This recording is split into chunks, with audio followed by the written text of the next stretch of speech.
এখন সকাল 10টা বেজে গেছে, রোদ উঠে গেছে প্রচণ্ড, কিন্তু একটা দারুণ জিনিস শেয়ার করব বলে তোমাদের সঙ্গে চলে এলাম। আমি সকালে ছাদে এসেছিলাম, এসে একটা জিনিস দেখে মন পুরো ভরে গেছে, তো ভাবলাম যেটা তোমাদের সাথেও শেয়ার করি।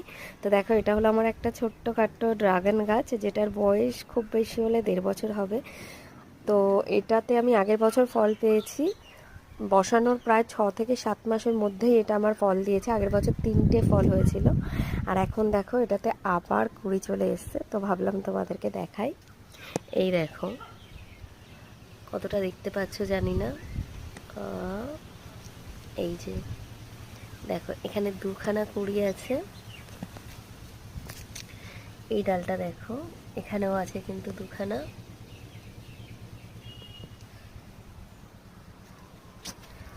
আর একদম উপরে এই জায়গাটা দেখো, এখানেও কিন্তু 2খানা কুড়ি আছে।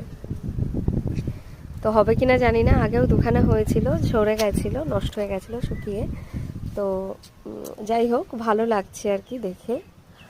তো তোমাদের কেমন লাগছে বলো। আর একটা জিনিস দেখাই তোমাদের, এবছরের প্রথম রেন লিলি বৃষ্টির পরে ফুটেছে। কালকে ফুটেছিল, কালকে ক্যাপচার করা হয়নি, আজকে কালারটা একটু ফেড হয়ে গেছে, কিন্তু দারুণ লাগছে না? আমার তো ভীষণ প্রিয় একটা ফুল। তো তোমাদের কেমন লাগে রেন লিলি আমাকে অবশ্যই জানিও। এগুলোতে সবগুলোতেই রেন লিলি আছে, এখনও পাতা বেরোয়নি, বেরোবে। হাইব্রিড রেন লিলি আছে এগুলো, ডিফারেন্ট কালারের হবে। তো এগুলো ফুটলেও তোমাদেরকে দেখাবো। তো আজকের মতো এটুকুই, টাটা।